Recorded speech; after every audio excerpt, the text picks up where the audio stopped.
de la Universidad Complutense de Madrid. Gonzalo ha estado a cargo de la ENCLA, que yo quiero felicitar en primer lugar a la ENCLA de este año porque está tremendamente ordenada, fácil, es buena para leerlo, se la recomiendo a todos. Es cosa de bajarla de la página del ministerio, me imagino, de la Dirección del Trabajo. Y la gracia que tiene que este es el primer año que lo hizo el INE, el segundo año con la Dirección del Trabajo, por lo tanto está mirada desde el mundo laboral, que eso es muy positivo. Así que ahí él nos va a hablar un poco de qué sale desde la confianza en la ENCLA. Muchas gracias, Marisabel. Bueno, buenos días a todas y todos. Efectivamente, no, sin más presentaciones, porque hay bastante contenido en esta PPT. Me pidieron que nos centráramos en confianza. Nosotros en la actual edición de la ENCLA incluimos un par de preguntas de confianza, no son muchas. Entonces, claro, el análisis no nos iba a dar para 15 o 20 minutos. Entonces, lo que hemos hecho es contar un poco lo que es la encuesta, la metodología y hacer un paneo general un poco de algunos resultados importantes, meternos a algunos temas de confianza y a otros temas también que creemos de algunas subjetividades, de miradas ahí dentro de la empresa. Y por otro lado también cuestiones que tienen que ver con visiones sobre el diálogo social y otras cuestiones que aparecen como relativamente interesantes y yo creo que pueden contribuir al debate. Entonces, comencemos. Bueno, la ENCLA es uno de los principales estudios sobre las formas de empleo, las condiciones de trabajo y las relaciones laborales en Chile. Se realiza desde 1998, muchos de ustedes la deben conocer. Ha sido periódica y sistemática. En todos los gobiernos se ha realizado ENCLA y se ha constituido como un insumo muy importante también para políticas públicas y, digamos, para el diagnóstico general del mundo del trabajo. Yo creo que es un instrumento muy, muy útil. Bueno, su objetivo es diagnosticar el estado y la evolución de las condiciones de empleo y trabajo y de las relaciones laborales y la igualdad de género en las empresas que cuentan con 5 o más trabajadores y que están regidas por el Código del Trabajo. Es decir, aquí no estamos viendo las empresas de menos de 5 trabajadores, sino que son las de más de 5 trabajadores. Bueno, la ENCLA actualmente cuenta con 10 entregas y a partir del año 2019, es decir, de la edición anterior, de la 9ª, hemos trabajado con el INE, tanto el diseño muestral como el trabajo de campo, lo que ha robustecido muchísimo, yo diría, la calidad técnica de este instrumento. Bueno, ¿qué cosas pudiésemos relevar de la ENCLA en general? ¿Cuál es la relevancia que tiene la ENCLA para el mundo del trabajo? Nos interesa decir esto porque también es el buque insignia del departamento que tengo el orgullo de encabezar, digamos. Entonces, también entender que de alguna forma queremos que la encuesta se siga realizando porque, primero, tiene una sólida trayectoria. ¿Ya? La ENCLA es la encuesta más importante del país sobre relaciones laborales en Chile, la aplicamos desde el año 1998, como decíamos, tiene 10 versiones y ya estamos preparando con INE el diseño muestral y los instrumentos para la 11ª edición, cuyo trabajo de campo debe ser el próximo año. Por otra parte, entrega una base sólida para decisiones públicas. Ha sido fundamental en la elaboración y debate de políticas públicas en las reformas laborales del 2001, del 2016 y también en regulaciones, por ejemplo, como la subcontratación, servicios transitorios y otros elementos que también han sido importantes en esa materia. Realiza un diagnóstico integral, nos permite conocer condiciones laborales, relaciones laborales, brechas de género, además de que hemos podido incluir también temas emergentes como el teletrabajo, la automatización y recoger percepciones de empleadores, trabajadores y sindicatos en diversas materias respecto de su quehacer laboral. Tiene un rigor técnico y representatividad. Utilizamos un muestreo que es probabilístico a nivel de empresa, con mejoras metodológicas constantes que estamos realizando con INE desde el 2019. Realizamos reuniones prácticamente todas las semanas con el INE, analizando estas mejoras y evaluándolas. Es un instrumento único en Chile, en tanto llena vacíos de información no cubiertos por otras encuestas o registros administrativos. Su descontinuación efectivamente limitaría gravemente la capacidad del Estado para llegar oportunamente y pertinentemente. Entonces, también los invito a que todos defendamos la ENCLA y su realización. Además, está alineada con ciertos compromisos internacionales, en tanto responde a obligaciones de Chile ante la OIT, como el Convenio 63 en materia de producción de información, y se alinea con estándares de la OCDE también en esta materia. Ahora el proyecto CIMEL, que es el sistema de indicadores del mercado del trabajo, también contiene varios indicadores que provienen de la ENCLA y hemos insumado ahora último. De hecho, ayer se lanzó el primer de los informes del Observatorio de Conciliación de Trabajo y Familia, donde también hay muchos indicadores que provienen de la ENCLA. En términos metodológicos, se realizó un muestreo total de 4.496 empresas. Es la muestra más grande que ha tenido la ENCLA en su historia, representando, digamos, al ser una muestra representativa, a 129.000 empresas, casi 130.000 empresas de 5 más trabajadores a nivel nacional. ¿Ya? Todo esto con un periodo de referencia que era noviembre del año 2022. ¿Ya? Y estas 130.000 empresas representan a casi 5 millones de trabajadores, más o menos. Esa es la realidad que de alguna forma estamos representando con la ENCLA. La recolección oficial se realizó entre julio y diciembre del año 2023 y fue un muestreo estratificado a partir de tres criterios asegurando representatividad tanto a nivel regional, por tamaño de empresa y también por actividad económica. Las bases de datos son públicas, ustedes las pueden ocupar, pueden hacer lo que quieran con las bases de datos. Ahí hay muchísima información para hacer investigación y muy útil. En términos del modo de aplicación, hubo bastantes innovaciones metodológicas, ya no se aplicó más en papel, que es la tendencia que está llevando a cabo el INE. Básicamente se aplicó con tablet y lo que facilitó bastante los procesos de validación, no validadores de primer nivel, con bastante menos errores también, como en términos de aplicación. Bueno, hay 3 cuestionarios, a grandes rasgos, para que ustedes sepan. Un formulario que es autoaplicado, que lo contesta algún representante de la empresa, que en general es el empleador, un contador o quien el designe. Una entrevista al empleador, que en general lo puede contestar la misma persona o el dueño de la empresa, etc. Y entrevista a trabajadores. Y dependiendo si la empresa tiene o no tiene sindicato, puede ser un dirigente sindical si es que tiene sindicato, o un trabajador, digamos, de acuerdo a una cierta prelación, si es que no tiene sindicato. Bueno, vamos mirando lo que es el panorama general de algunos de los principales resultados de la encuesta. Bueno, quisimos ver, como justo fue una ENCLA que veníamos saliendo de la pandemia, algunos de los efectos de la crisis sanitaria en las empresas en Chile. Y descubrimos que no fue parejo en todas las empresas del país. En términos negativos, podríamos decir así, el 36,6% de las empresas vio afectada negativamente su productividad. Eso fue lo que señalaron los empleadores. El 32% de las empresas vieron afectados sus proyectos futuros. Sin embargo, algunas empresas, la pandemia también abrió ciertas posibilidades. Entonces, por ejemplo, en un 23%, las empresas dicen que aumentaron su producción, debe ser por el tipo de rubros en los cuales trabajan. Todo eso están ahí las bases de datos, se pueden analizar. Y un 12,6% de las empresas dicen que también contrataron más trabajadores producto de esto. Entonces, esta crisis también de alguna forma produjo efectos como diferenciales, al menos en el corto plazo, que es más o menos lo que estábamos viendo nosotros a través de la encuesta por el periodo en que se aplicó. Asimismo, respecto de las expectativas, cuando realizamos la encuesta ya podríamos hablar de un cierto periodo de recuperación económica, con algunos rezagos también de algunos sectores. En términos de expectativa, para el año 2024, porque la aplicamos el año 2023, algunos decían que un 41%, casi 42% de las empresas dicen que el año 2024 iba a ser mejor que el año 2023. Un 36,3% decía que iban a ser iguales y solo un quinto, poco más de un quinto de las empresas consultadas dicen que el 2024 iba a ser peor que el 2023. Es decir, en términos de expectativa no estábamos tan mal. Otras cosas importantes, el tipo de contratación de las empresas. Vemos que en el 2019 habíamos sufrido una baja en el contrato, digamos, indefinido. Sin embargo, en esta encuesta volvemos a ver una cierta estabilización en niveles de un poco más de 3/4 de los trabajadores contratados por esta modalidad, con contrato indefinido. Comparándolo exactamente con la del 2011 y la del 2014, digamos, son niveles bastante similares. En términos de brechas de género encontramos bastantes cuestiones interesantes. Si revisan el documento, ahí hay un capítulo completo de brechas de género. Aquí estamos solo mostrando algunos pequeños elementos. Tal como decía María Isabel, es muy completo el informe. Pero ¿qué cosas vemos? Bueno, se advierte una desaceleración en el ingreso laboral, en el ingreso de mujeres al mercado laboral, una primera cuestión. En la ENCLA 2008 teníamos un 32,7% del total de la fuerza de los asalariados.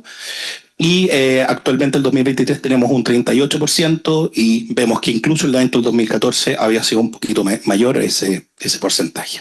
¿Ya? Bueno, la tasa de participación laboral de las mujeres en el trimestre de agosto-octubre, según la N, el 2014 en un 50,4% y en el 2024 tan solo es un 52,3%. Entonces, ese indicador de la N también de alguna forma nos corrobora que está un poco estancado, digamos, el ingreso de las mujeres al mercado laboral. Bueno, y en términos de salariales, también vemos que persiste una mayor concentración de las mujeres en los tramos más bajos de remuneraciones respecto de los hombres, y lo vemos claramente. 600.000 pesos o menos, ese sueldo en términos brutos, un 40,7% de las mujeres lo ganan, mientras solo un 30,6% de los hombres. Ahí vemos algunas brechas. Bueno, hemos hecho otros estudios también en la dirección del trabajo, en el último número de la revista Trabajo en Debate, donde también en la gran empresa vemos brechas de alrededor de un 25, un 26%. En términos de salud y seguridad en el trabajo, me gustaría resaltar un elemento. Tenemos una deuda, al parecer, con los comités paritarios de higiene y seguridad.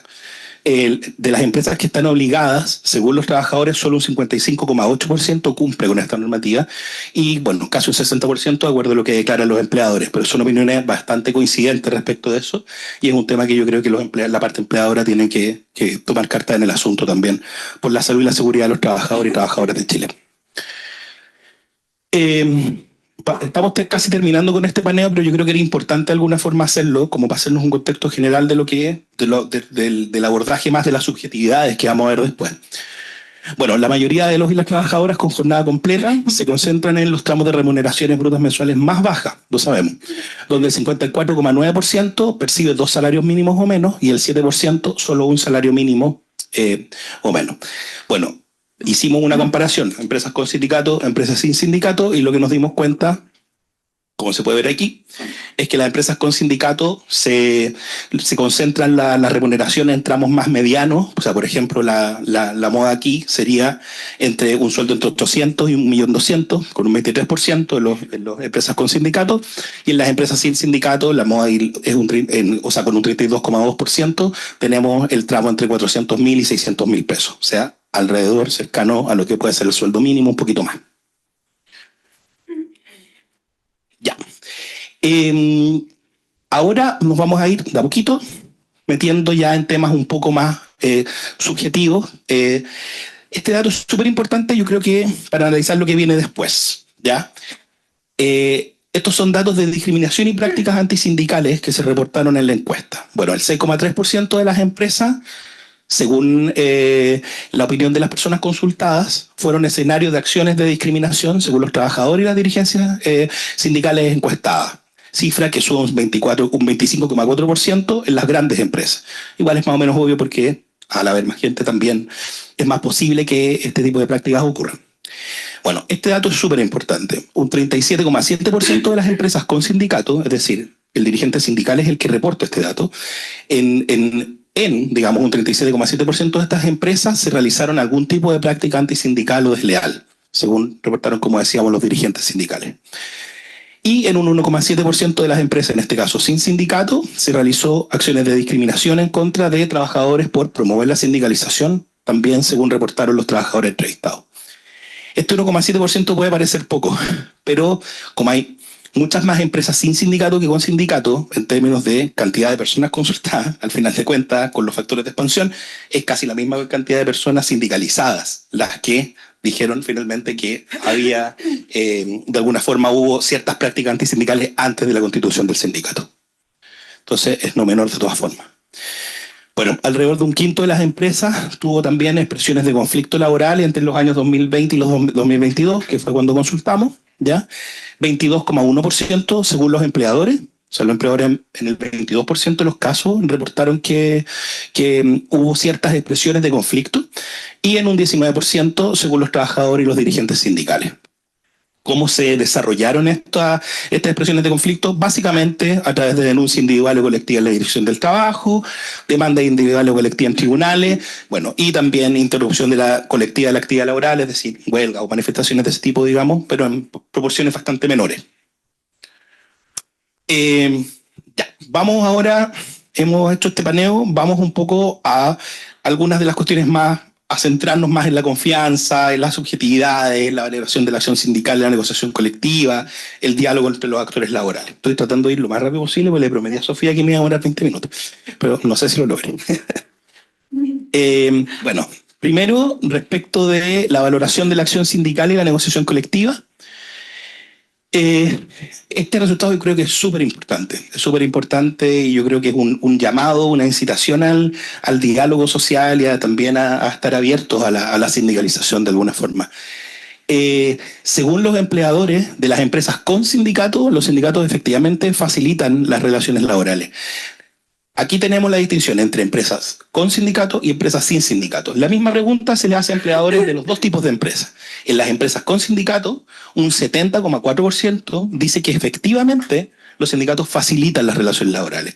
En las empresas donde no existe sindicato, es decir, donde el empleador no se ha enfrentado a la situación de tener que transar con un sindicato, solo un 41% dice que facilitan las relaciones laborales. Entonces, vemos que quizás también ahí hay una preconcepción que está operando de alguna manera.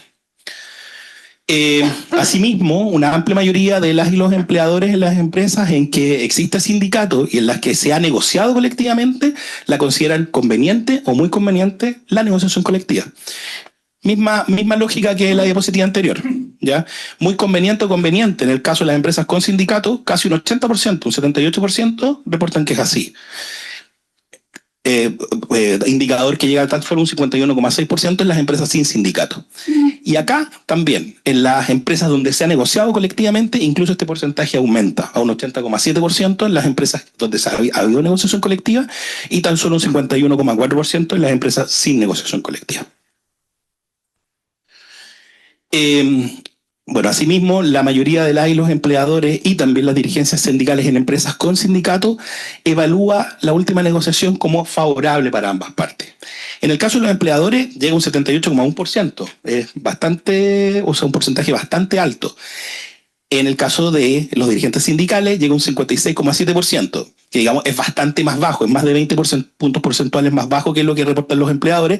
Sin embargo, sigue siendo mayoritario los sindicatos que dicen que la negociación colectiva de alguna forma fue favorable para ambas partes. Y tenemos un porcentaje de más de un quinto, de todas formas, un 22,5%, en el cual las dirigencias sindicales dicen que fue más favorable para la empresa. Pero de todas maneras, ahí tenemos también una brecha, y es una brecha que vamos a ir viendo en los datos que se da entre la opinión, la visión de las dirigencias sindicales y lo que opina también la parte empleadora. Claro, en este 22,5% uno puede entender que es una negociación en la cual, digamos, la parte sindical se vio más desfavorecida o de alguna forma no estuvo tan conforme con los resultados que se obtuvieron al final. Pero vamos a ir viendo que esa brecha un poco en los datos hay una constante, se va repitiendo. Bueno, también lo vemos acá, esta misma brecha, esta misma tendencia que tiene que ver como con la mirada, con la subjetividad de las dirigencias sindicales, yo diría que se vuelve a repetir. En este caso, lo que preguntamos fue la proporción de empresas por cumplimiento de acuerdos de los trabajadores con presencia de sindicato y sin presencia de sindicato. Entonces aquí le preguntamos si los acuerdos que se asumían, no solo en la negociación colectiva, acuerdos en general, entre la parte empleadora y la parte trabajadora, se cumplían y la respuesta podía ser no cumplen pero digamos contra su voluntad, digamos, o presionados, o bien cumplen de forma voluntaria. Nuevamente, la mayor parte de las empresas al parecer sí cumple de forma voluntaria, incluso eso es lo que opinan los dirigentes sindicales en un 57,5%. Sin embargo, el cumple pero contra su voluntad, en el caso de las dirigencias sindicales llega a un 40,9%. Cuestión que en los trabajadores en general y particularmente en la parte empleadora llega tan solo un 6,8%. Los hechos en la práctica ocurren, las cuestiones ocurren, ¿cierto?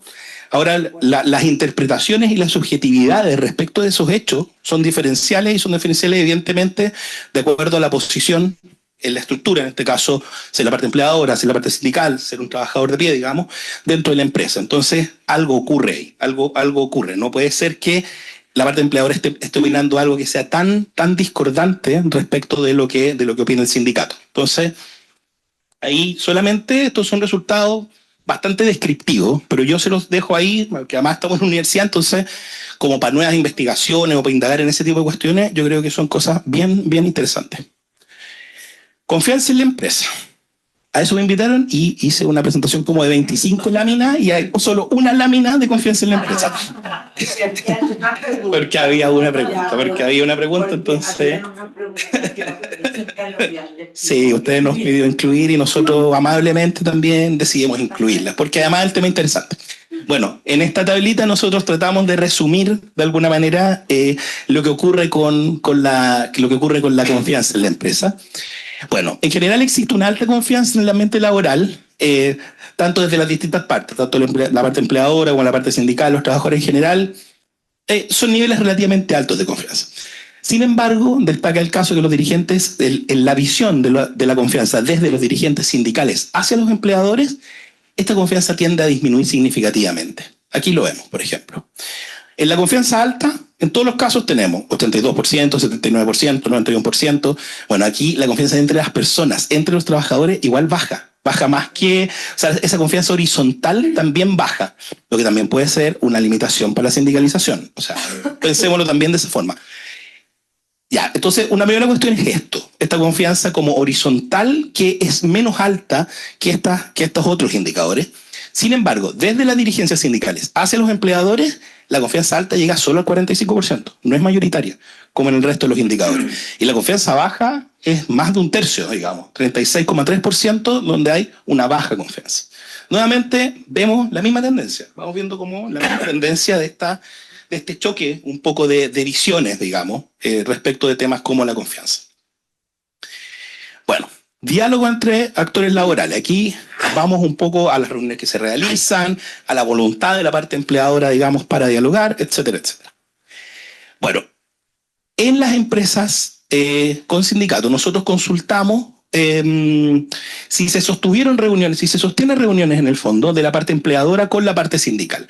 Y una amplia mayoría, en este caso más de un 80%, digamos, reportó que efectivamente se realizan estas reuniones. La parte empleadora en un 97% dice que sí, efectivamente se realizan este tipo de reuniones, pero nuevamente vemos una diferencia ahí, en el no se realizan un 12,3% y en la parte empleadora un 2,9%. ¿Ya? En general, bueno, las materias que en general se abordan son materias planteadas por el sindicato en un 80,5% y también cuestiones que tienen que ver con la situación general de la empresa, que es bastante menor, pero llega a un 61,7%.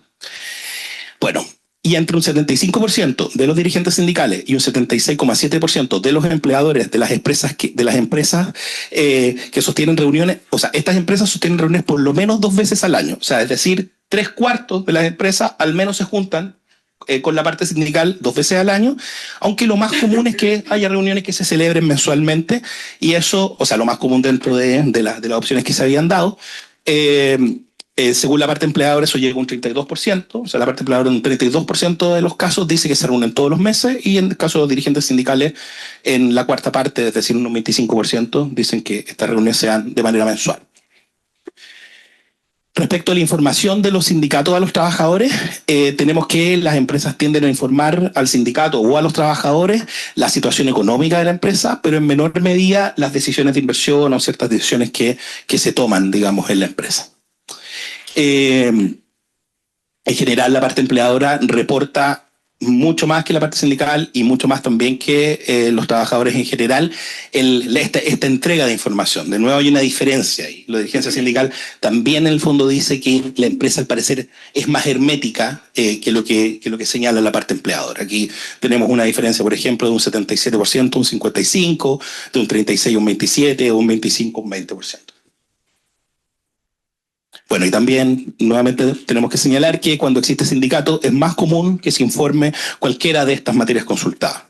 El sindicato, es decir, estimula el que la empresa entregue información a la parte trabajadora. Bueno, y respecto de la disposición a entregar información, nuevamente, tenemos que en las empresas sin sindicato, en las empresas sin sindicato hay una percepción mayor de que la parte empleadora entrega información.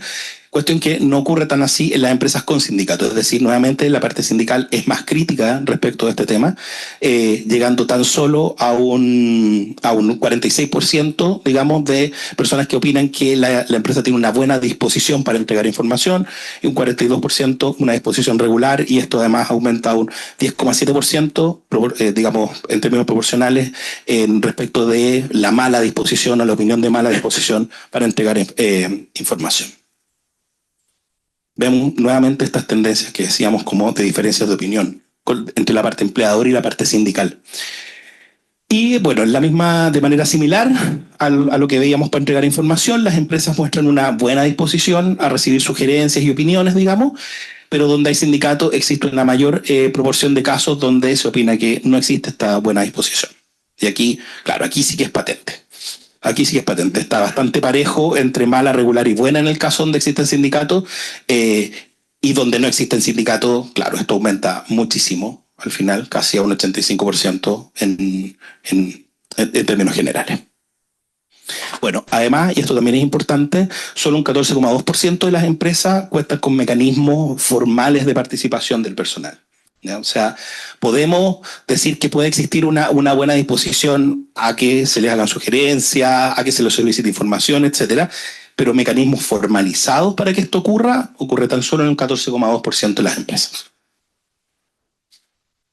Bueno, y también respecto a, consultamos sobre a la consulta sobre condiciones de trabajo, es decir, que la empresa le pregunta a los trabajadores sobre cómo son sus condiciones de trabajo. Bueno, en más del 75% de los empleadores, los dirigentes sindicales y los trabajadores indican que sus empresas, de todas formas, algunas cuestiones relativas a sus condiciones de trabajo se han consultado. Es decir, en casi 3/4 de las empresas sí han sido consultados, ¿ya? ¿Qué temas han sido los que se han consultado? Sobre la organización del trabajo, por ejemplo, cuestiones de jornada, horas extra, cambios de funciones. También tenemos aquí, y aquí es llamativo, los trabajadores de las empresas sin sindicato son los que más reportan esta consulta, incluso más que los dirigentes sindicales. Y en este caso, medio que se alinean los dirigentes sindicales y los empleadores en ciertos niveles que, bueno, son variables, digamos, de acuerdo a cada uno de los ítems que se preguntan. Pero donde lo que más se pregunta efectivamente son sobre condiciones de salud y seguridad en el trabajo, ¿ya? Donde un 64,6% de los empleadores señalan que han sido consultadas y un 56,8% de los dirigentes sindicales señalan que esto ha sido consultado. Bastante más abajo y bastante más rezagado tenemos cuestiones con temas de género. Yo creo que ahí hay una gran deuda también, y esas consultas se realizan de manera bastante menos frecuente. Algunas conclusiones de lo que hemos visto. Bueno, de acuerdo a lo reportado en la empresa, ya lo señalábamos y lo señalábamos con un resultado importante.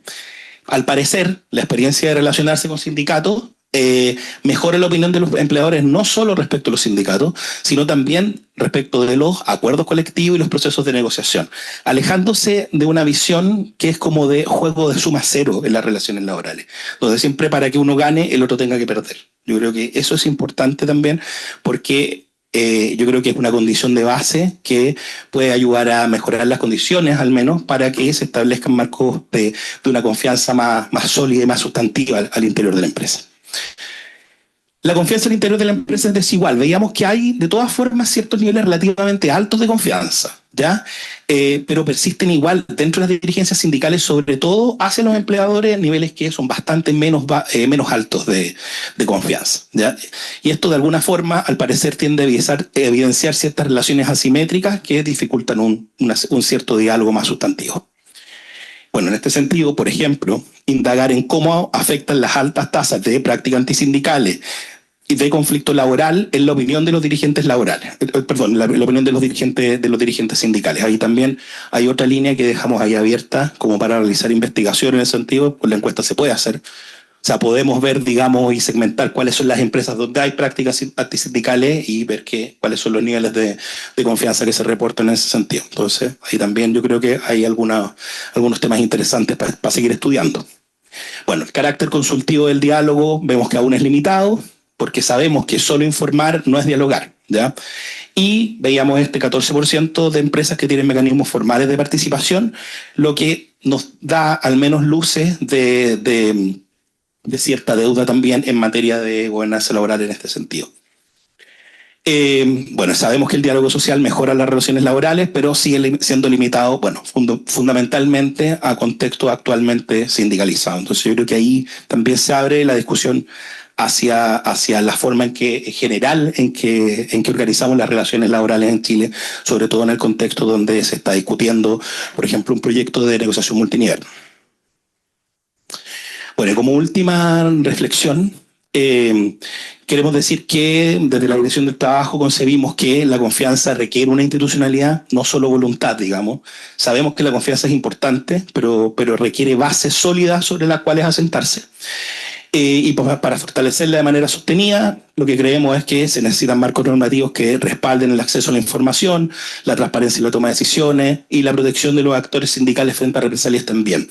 Además de mecanismos que posibiliten y fomenten la participación de los trabajadores en las empresas, entendiendo que de todas formas la parte trabajadora, que son quienes tienen los pies ahí en el barro y están haciendo la pega en el día a día, pueden acarrear una serie de mejoras en una serie de aspectos, digamos, tanto para las condiciones de los trabajadores como también para la productividad de las empresas. Así que, bueno, eso sería. Muchas gracias. Bueno, todos invitados a mirar la encuesta porque trae mucho dato interesante. Me queda claro que los dirigentes sindicales necesitan más formación. O sea, yo creo que la formación de los dirigentes sindicales es clave para mayores niveles de confianza, para mayores espacios de conversación, para un mejor diálogo con los representantes o con la gente de recursos humanos. Por lo tanto, aprovecho de dar un aviso, que junto a la Universidad Católica ya estamos iniciando 2 diplomados, no uno este año, de dirigentes sindicales, uno para dirigentes sindicales que quieren ser dirigentes o están en un proceso más insípido, que no saben tanto. Esto parte el 7 de mayo para nuevos dirigentes sindicales o dirigentes que quieren mayor formación. Y en junio estamos realizando uno avanzado ya con temas más importantes de las relaciones laborales que implican las leyes, las contingencias, mujeres, inmigración, género, etcétera, que son muy importantes para unas buenas relaciones laborales. Ya. Vamos a partir con nuestro panel para hablar de confianza, que puede ser un lujo en estos tiempos. Quiero presentar a nuestros panelistas, primero a nuestro ministro Giorgio Boccato. Adelante. Él es ministro hoy día de Trabajo y Previsión Social. Ahora voy a poder decirle ministro, porque siempre en todas las instancias que él ha venido le hemos dicho ministro y no era. Así que gracias a mí ahora es ministro. A Eduardo Misón, gerente general de Sodimac Chile, empresa ganadora del premio Carlos Vial Espantoso y es embajadora de nuestra fundación. También tenemos a Claudia Labarca, que la habría dicho en primer lugar porque está en primer lugar. Ella es directora del Departamento de Publicidad y Comunicación Estratégica de la Facultad de Comunicaciones de la Universidad Católica y también es parte de la Cátedra de Relaciones Laborales, Universidad Católica Carlos Vial Espantoso. Claudia ha dedicado, me estaba contando que eran como 12 años, 15 años, 20, de su investigación, especialmente en la confianza de los en la confianza y las comunicaciones. Y también tenemos a Paola Alarcón, adelante.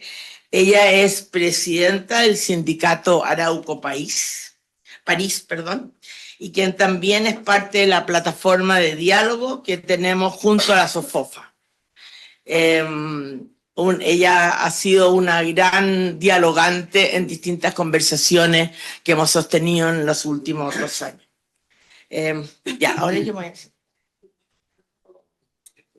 Sí. Acá vamos a ver primero que para partir el diálogo, nosotros siempre hacemos unas encuestas a los mismos participantes, a ustedes mismos antes, cuando ingresan o se inscriben.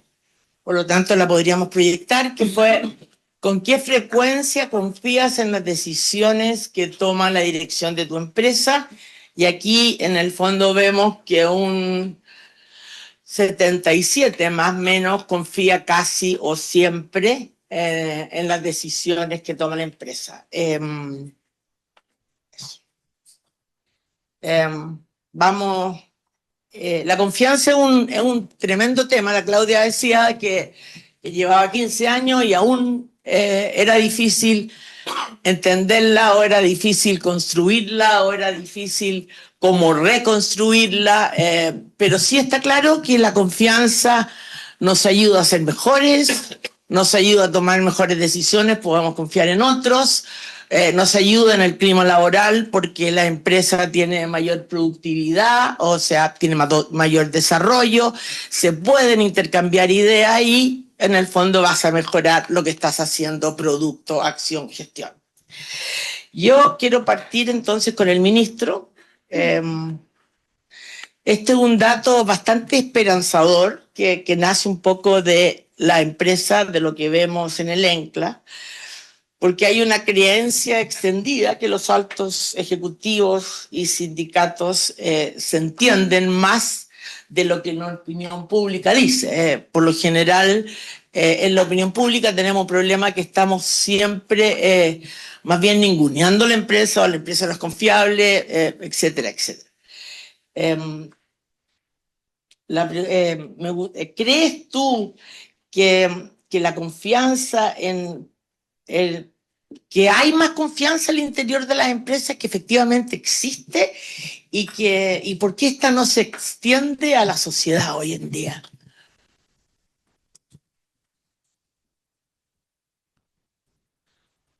Bueno, primero que todo, muy buenos días.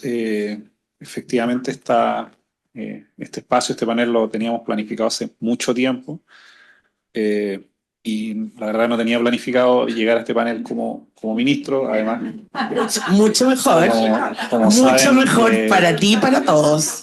El presidente me ha encargado desafíos bien relevantes, como es la implementación de la reforma de pensiones, avanzar en sala cuna, y además de estar con una preocupación muy relevante por la situación de empleo, sobre todo considerando la situación económica que estamos atravesando a nivel global.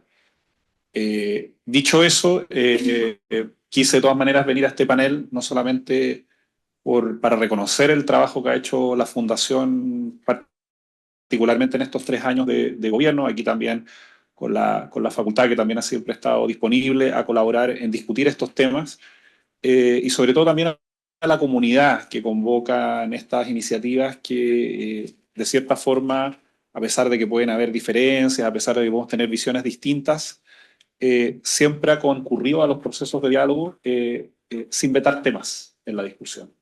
Y eso nos parece que es algo fundamental, sobre todo en el contexto que hoy día estamos atravesando de enormes incertidumbres económicas, geopolíticas, en un clima político crispado, pero donde nuestra experiencia práctica como ministerio ha sido que cuando uno va a discutir con los sectores productivos, con los gremios empresariales, con las ramas sindicales en distintos sectores, el ánimo muchas veces es otro, y por razones muy prácticas, que es que independiente que los actores políticos muchas veces tengamos dificultades de entendernos, donde pareciera que el discurso fácil, la fake news, o opinar sin ningún tipo de evidencia es lo común. Yo le comentaba recién aquí a los integrantes de este panel que la ENCLA en la última discusión de presupuesto estuvo en riesgo. De hecho, hubo parlamentarios que proponían no financiar más la ENCLA.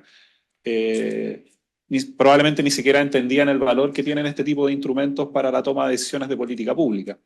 Y por lo tanto, este tipo de instancias nos han permitido, de cierta manera, llegar a un Congreso con acuerdos transversales entre actores empresariales y actores sindicales, y eso ha permitido finalmente que logremos ciertos avances que finalmente han sido legitimados por el conjunto de los actores. Y creo que esa es la clave hoy día, en un contexto en que la confianza en las instituciones, la confianza en la política, la confianza en la democracia se pone en duda. De cierta forma, la misma palabra lo dice, confiar implica tener una esperanza en que lo que me dice el otro es cierto, en que cuando uno llega a un acuerdo, ese acuerdo se cumple. Y también la confianza, y creo que esta encuesta así lo muestra, da cuenta de que no necesariamente los actores en la producción, en la economía, en las empresas, tienen que tener visiones iguales. Pero lo relevante es que hayan espacios, mecanismos, instituciones que permitan procesar esas diferencias. Las sociedades democráticas tienen diferencias y eso es legítimo. Hay conflictos en la sociedad, a veces me he cuidado mucho de ocupar esta palabra porque uno dice conflicto y inmediatamente como que se vienen como algunos imaginarios donde todos se ponen un poco nerviosos, pero lo importante es que tengamos mecanismos para procesarlos y que el resultado de eso sea una empresa más productiva, sean salarios más equilibrados, sean condiciones de seguridad y salud en el trabajo más relevantes, porque finalmente eso es lo que permite que la productividad avance, que la economía crezca, que se creen puestos de trabajo calificados. Y eso es lo que creo que hoy día esta empresa, o sea, esta encuesta refleja. A nosotros nos pasa mucho que hay en sectores donde hay empresas fuertes, sindicatos fuertes, sectores bastante organizados, la posibilidad de llegar a acuerdos es mucho más fluida. Cuando tenemos una situación en algunos sectores donde hay 300 sindicatos, 200 sindicatos y una enorme, cuesta mucho procesar eso y llegar a acuerdos. Entonces yo partiría primero reconociendo estos datos. Creo que tener dirigentes sindicales y sindicatos y ojalá unitarios y ojalá que sean articulados es algo que ayuda a procesar esto en las empresas, porque finalmente, si ustedes lo ven en perspectiva, cuando tengamos que llegar a situaciones complejas como las que estamos viviendo hoy día de incertidumbre, es mucho mejor en una empresa un acuerdo productivo, un acuerdo de desarrollo, poder ajustar las distintas expectativas, porque finalmente, y esto es algo que yo tengo muy claro, a los dirigentes sindicales les interesa mantener sus puestos de trabajo, a las empresas les interesa retener a esos trabajadores que han ido formando en el tiempo, y por lo tanto, a fin de cuentas, relaciones laborales equilibradas es algo de lo que se benefician trabajadores y empleadores. Creo que ese es el norte y por lo tanto también un llamado de atención a aquellas empresas donde la actividad sindical es vista negativamente y muchas veces sancionada, muchas veces imposibilitada. Creo que eso es hacia donde tenemos que avanzar y por lo tanto lo que hoy día nos arroja la ENCLA es una mirada de mediano plazo donde la posibilidad de seguir discutiendo este tipo de reformas, este tipo de proyectos de ley o estos desafíos que tenemos institucionales va en esa dirección. Yo para finalizar en esta primera instancia creo que la posibilidad de tener acuerdos de futuro en materia de productividad, en materia de empleo, en materia de certezas para los próximos años, en tiempos muy convulsos, en buena medida va a depender de la capacidad que tengamos de dialogar de manera tripartita. Pienso que eso ha sido una experiencia positiva de nuestro gobierno, pero nos gustaría que esa fuera una forma, una práctica que se extendiera en el futuro, en las empresas en particular, pero también en el país en general. Con esto termino. Creo que tenemos una enorme brecha y déficits y deudas todavía en materias de género. La ENCLA es como inmutable, como que el número no cambia, pueden pasar un montón de coyunturas, pero eso parece ser muy difícil de mover.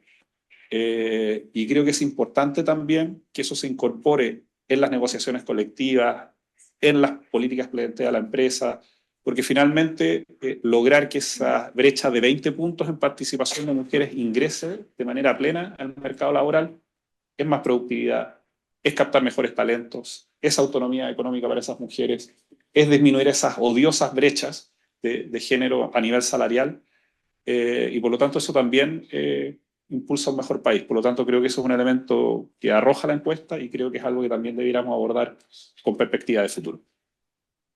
Gracias, ministro.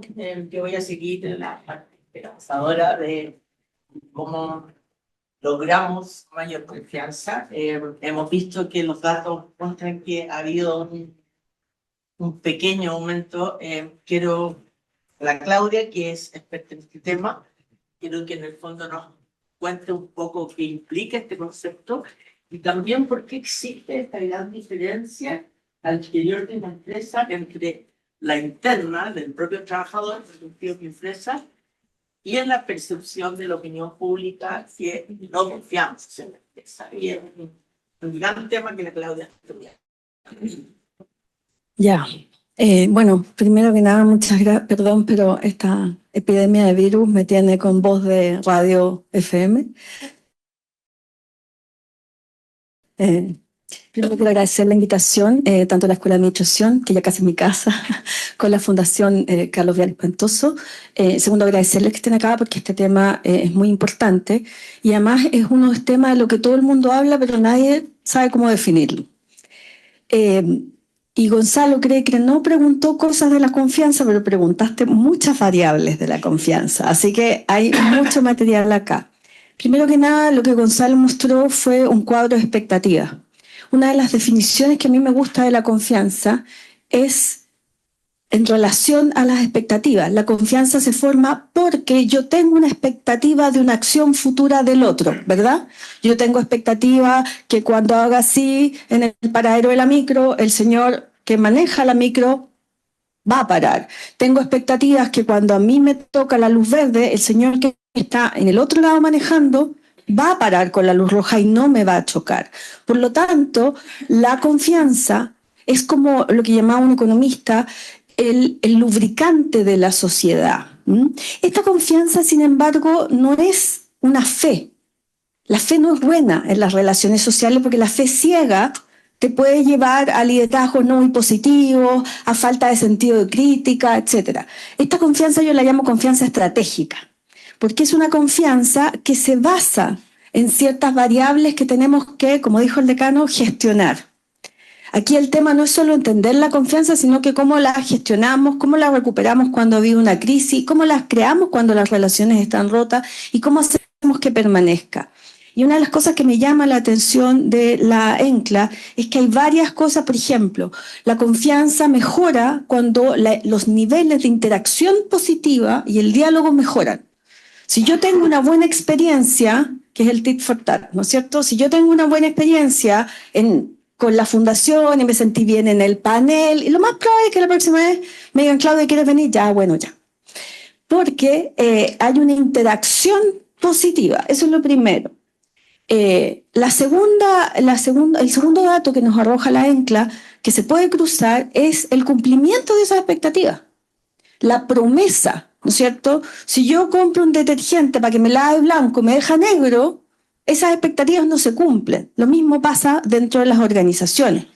Si hay una promesa hacia el trabajador y el trabajador tiene una promesa hacia la organización, porque la confianza es un concepto relacional, no es un concepto unidireccional, es algo mutuo que se produce entre alguien quien confía y el objeto sobre el cual se confía, o el sujeto sobre el cual se confía.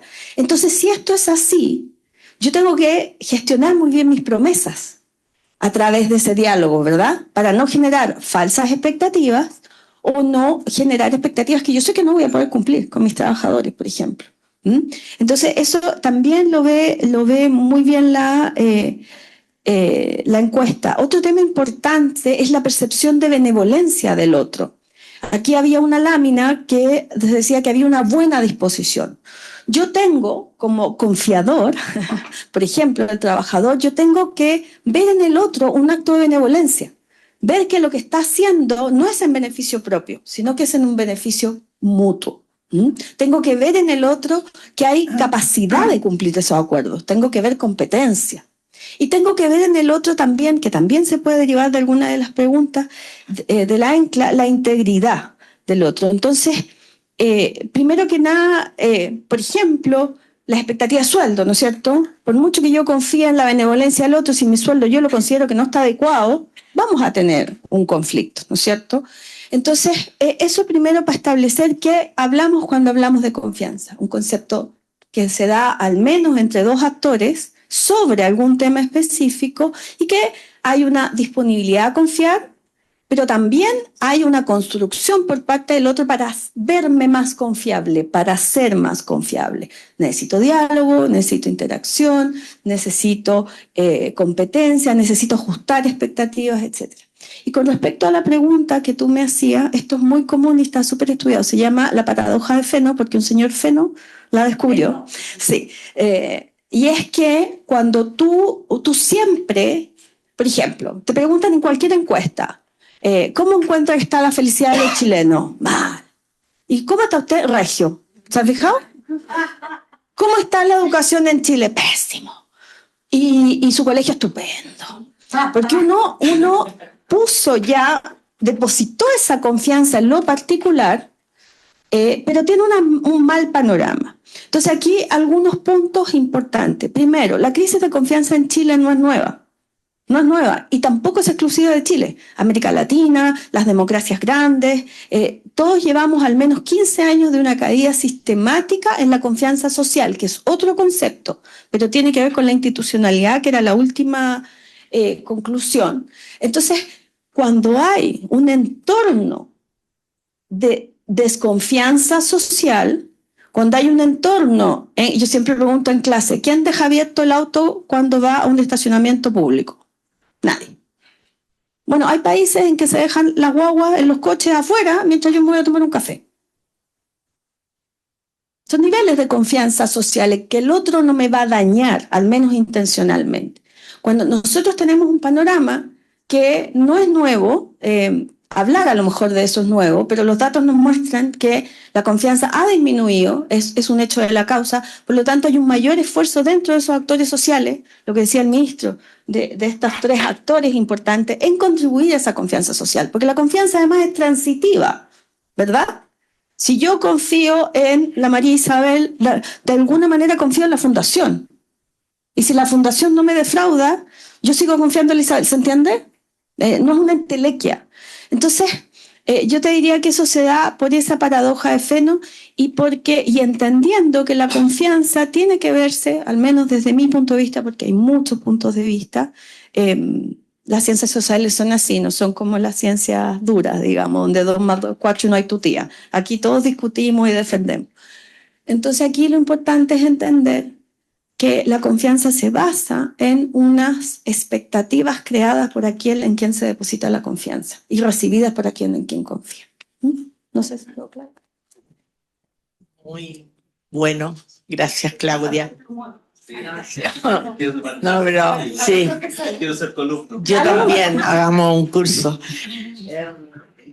Frente a una opinión del público que asociaban a la palabra confianza, vemos que transparencia, compromiso, respeto, comunicación, honestidad, liderazgo, son temas que en el fondo están asociadas a la confianza, que es un poco lo que nos ha dicho la Claudia y el ministro.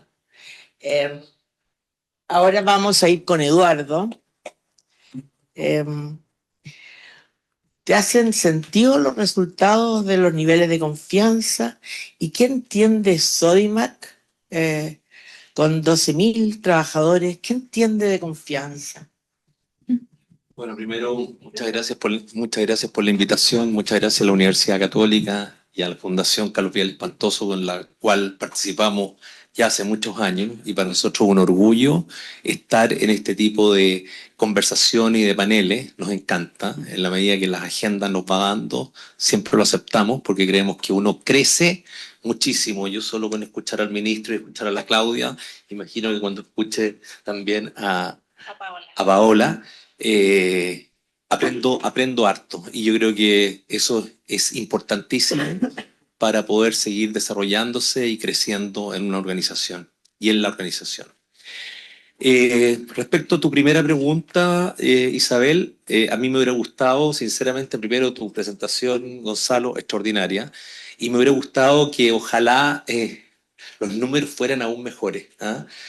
Por el bien de las empresas, por el bien de la sociedad, por el bien de los trabajadores, los sindicatos, por el bien de Chile. Y desde ese punto de vista estoy esperanzado que en la medida que haya más de esto, que haya más conversación en las empresas, podamos ir recuperando esa confianza que bien decía la Claudia, se ha ido perdiendo en el mundo en los últimos 15 años. Desde el punto de vista de Sodimac, a mí me pasa algo un poquitito distinto a lo que veo en las encuestas y quiero ser muy humilde al decir esto. Nosotros trabajamos, Sodimac nace hace 73 años como una organización que en el fondo era colaborativa para que las empresas constructoras pudieran acceder a mejores precios y en el fondo había un espíritu de humildad muy potente en su cultura, que a lo largo de los años la fue conservando. Y nosotros siempre decimos que en la medida que se privatizó, cambió de dueño y ha cambiado de dueño en 2 oportunidades, hemos mantenido un factor común que es nuestros valores, ¿ah? Que nosotros siempre lo graficamos en una palabra que dice reír, porque queremos siempre simbolizar la alegría de ser parte de esta gran familia Sodimac. Y el reír no significa otra cosa que el respeto, la excelencia, la integridad y la responsabilidad. Y queremos que esté en nuestro ADN todos los días. Y para eso siento que con un trabajo que ha tenido éxitos y también fracasos en nuestra historia, hemos podido lograr la confianza con nuestros trabajadores, con nuestros sindicatos y también con nuestros públicos de interés, con el mundo público y con el mundo privado, nuestros clientes. En las últimas encuestas de ICREO, Sodimac ha salido dentro de las organizaciones en las que más confían los chilenos. En varias oportunidades ha estado en el 2º lugar después de Bomberos de Chile. Sí. Y la verdad que va a ser una empresa de retail, eso nos llena de orgullo porque es difícil. Es difícil, sobre todo hoy, donde el mundo empresarial está tan cuestionado y que una empresa de retail que muchas veces se equivoca. Yo también me equivoco y la organización se equivoca. A veces el producto no llegó con la calidad que uno querría o no llegó en los tiempos que uno querría y eso es una decepción de expectativas. Sin embargo, creo que la clave, y esto lo llevo también a nuestra relación con los trabajadores, es el diálogo. Y yo creo que eso es lo más importante. Un diálogo franco y directo. Y como decía la Claudia, que vaya en ambos sentidos. No es un diálogo solo de nosotros a los dirigentes sindicales y a los trabajadores de la administración. También es un diálogo que tiene que venir de vuelta y uno tiene que saber escuchar y ver las oportunidades de mejora. Nosotros, decía Gonzalo, que las empresas en general se juntan 2 veces al año con los dirigentes sindicales y que algunos mensualmente. Nosotros nos juntamos quincenalmente. Tenemos una reunión con todos los sindicatos. Tenemos 6 sindicatos y una agrupación. Varios de ellos son de los más grandes de la empresa privada en Chile. Y la verdad es que queremos tener ese diálogo constante. Porque si nosotros decimos que somos una empresa de personas, tenemos que realmente sentir y vivir que somos una empresa de personas. Y para eso nuestra gerente de personas, que es la Claudia Castro, que está ahí, todos los meses organiza estas reuniones que duran alrededor de 2 horas, donde se levantan puntos tácticos, desde que puede estar malo un WC en Arica, hasta temas salariales, de beneficio, de problemas, de hoy día Ley Karim, que queremos tratar de entenderla y aprender sobre ella, y diferentes ámbitos que van fortaleciendo la confianza.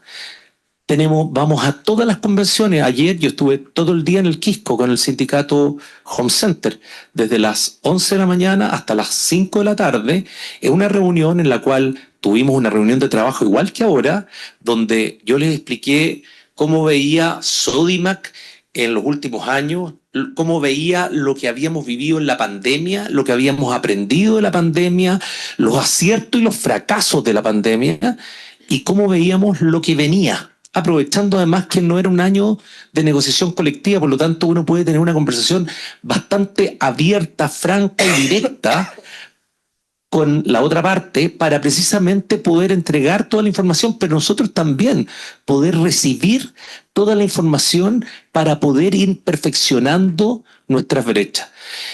Y siempre creo que es vital, y lo dijo el ministro y lo dijo la Claudia, es clave hablar con transparencia, hablar con franqueza y aterrizar las expectativas. No decir a todo que sí y después no cumplir. Esto no es una campaña. Uno tiene que ser realmente como es con la familia, como es con la pareja, como es con los hijos. Decir la verdad siempre. Creo que ese es un valor y un pilar fundamental en una relación de empresa con sus trabajadores, de sus trabajadores con la administración, de sus sindicatos, pero también un factor fundamental para hacer de esta sociedad una sociedad mejor.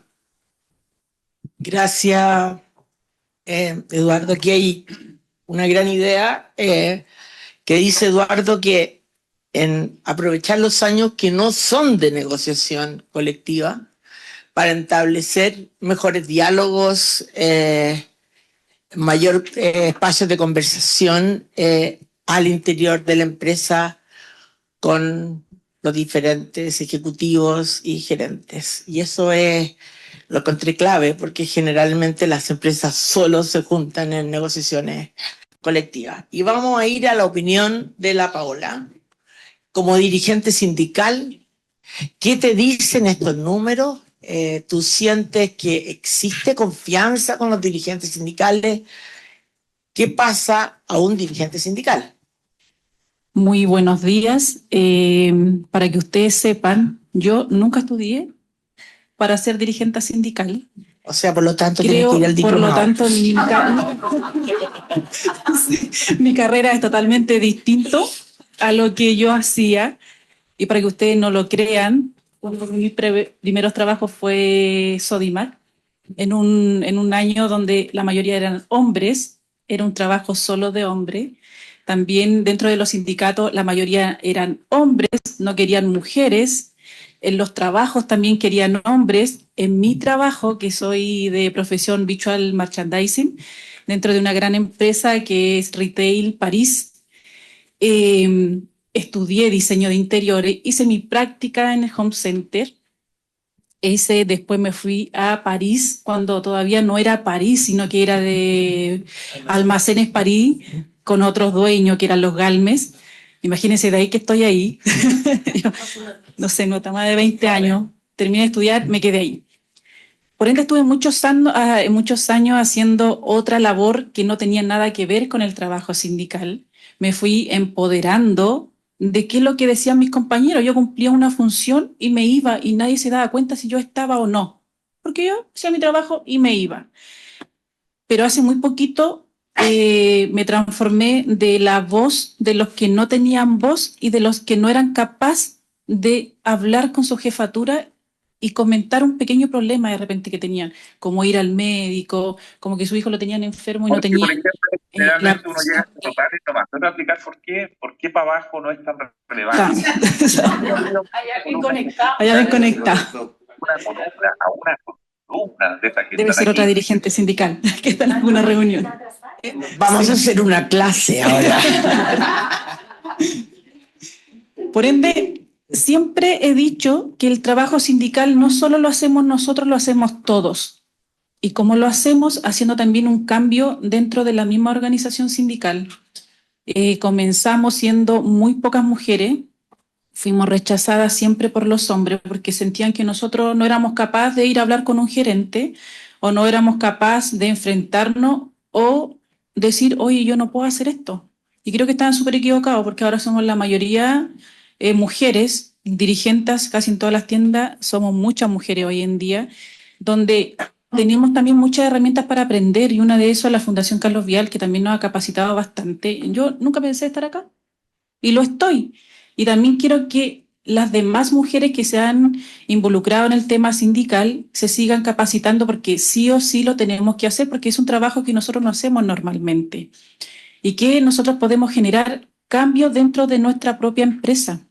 Nosotros somos una empresa bastante grande donde nunca podemos llegar arriba, donde toman las grandes decisiones, pero sí podemos llegar a nuestros gerentes de tienda y tener un diálogo constante donde le exigimos tener reuniones mensualmente donde no solamente nosotros tenemos que negociar cada 3 años, sino que nosotros negociamos todos los días, mensualmente, donde las leyes van cambiando también muy rápido y nosotros nos tenemos que ir adaptando a los cambios, y esto es a través de un diálogo y también tener confianza. Creo que un punto clave donde los dirigentes también de repente uno dice, chuta, cómo lo podemos abordar con el empleador? Porque nosotros no queremos ser una piedra de tope, es un trabajo que nos sirve a todos. O sea, ninguno de nuestros compañeros quiere perder su trabajo, pero tampoco queremos ser pisoteados por la empresa donde ellos también vulneren nuestros derechos. Nosotros no estamos exigiendo más opciones, sino que estamos exigiendo solo que se respeten los contratos de trabajo. Y cuando se hagan cambios que nos informen a nosotros, que lamentablemente siempre la información nos llegaba a través de los propios trabajadores y no directamente a nosotros los sindicatos que somos los que representamos a los trabajadores. Y empezamos nosotros a generar un cambio. De partida empezaron a salir muchos dirigentes que tenían años en la empresa, pero que nunca se veían. Y nosotros comenzamos a hacer un trabajo, si bien yo iba todos los días, tenía que marcar, tenía que hacer un trabajo rutinario, hacer un trabajo sindical donde yo tenía que participar en reuniones, donde la DT me invitaba, del momento en que empecé a hacer un trabajo sindical, me invitaba una vez al mes a hacer una capacitación, participaba y también involucraba a todo a mi alrededor. Hoy en día nos juntamos, hicimos un gran grupo de sindicatos y le pusimos los no federados. ¿Por qué? Porque sentíamos que estar federado ya la gente tenía un compromiso y no quería participar, pero no teniendo ningún compromiso de por medio, nos empezamos a juntar y nos empezó a ir bastante bien. Empezamos también a unir contratos colectivos que tenían distintos temas, siendo una misma empresa y teníamos mucha diferencia en cuanto a un contrato colectivo haciendo la misma labor entre un trabajador y otro de otras tiendas. Ha sido un trabajo muy bonito, creo que sí nos tenemos que capacitar mucho más, tenemos que aprender mucho más, tenemos que tener también un tema de diálogo en cuanto a las leyes del trabajo, que lo tenemos que hacer. Y creo que si tenemos las ganas de hacerlo y hacer un buen trabajo, sí o sí la gente también lo ve. Porque hoy en día tenemos mucha gente joven trabajando y si tú no le gusta cómo trabajas, te sacan. Es así de simple. Entonces creo que esos cambios los tenemos que generar nosotros como haciendo trabajo sindical, porque nosotros no estudiamos para esto, pero sí nos tenemos que perfeccionar todos los días para hacer este trabajo que es muy bonito, sobre todo para trabajar con personas que son iguales a nosotros, pero con cargos distintos. Gracias. Gracias, Paola. Vamos con el ministro. Sabemos que la confianza es un activo en crisis, no tenemos para qué ir a las cifras porque todas demuestran que no tenemos confianza ni en la política, ni en las instituciones, tampoco en la empresa privada. Entonces, ¿qué puede hacer el Estado para recuperar la confianza en la población? Es una gran pregunta. Mira, yo creo Pero que como sí, lo concreto. sí, sí, creo que, bueno, una de las cuestiones que creo que hoy día, y de hecho a propósito de las distintas leyes laborales que hemos aprobado y estamos en proceso de implementación, creo que la sociedad hoy día nos exige que los actores políticos lleguen a acuerdos. Creo que es algo, si bien lo que predomina en las redes, en la televisión, en muchos espacios de debate es más bien la polémica y la polarización, después de 5 años que han sido bien complejos para el país en materia de cohesión social, en materia de que los acuerdos sociales que teníamos como país se vieron puestos en duda. La pandemia, venimos saliendo de una situación económica y social y de salud muy, muy, muy, muy compleja. La propia experiencia que probablemente todas las generaciones que no vivieron en los 80, por ejemplo, no conocían el fenómeno de la inflación. Eh, del 90 para adelante como que nunca fue tema y de pronto las cosas subían todos los meses 5 puntos, 4 puntos. Todos esos fenómenos han hecho que la ciudadanía hoy día nos exija que quienes ocupamos posiciones de responsabilidad lleguemos a acuerdos. Pero una vez que esos acuerdos se logran, lo que espera la ciudadanía es que lo que uno dice que acordó se cumpla. Y eso no es tan fácil de implementar cuando uno lo lleva a la práctica. Por ejemplo, estamos implementando todos los procesos de reducción de jornada laboral, las distintas leyes que hemos impulsado, pero que implican ciertos cambios culturales, la ley de conciliación y la ley Karin. Entiendo que vamos a hablar de algo de eso para entrar en los temas más complejos, los temas más complicados. Nos pasó con la propia ley de 40 horas. Yo estuve en todas, me tocó negociarla directamente, en todas las discusiones con todos los actores políticos, y nunca hablamos de minutos.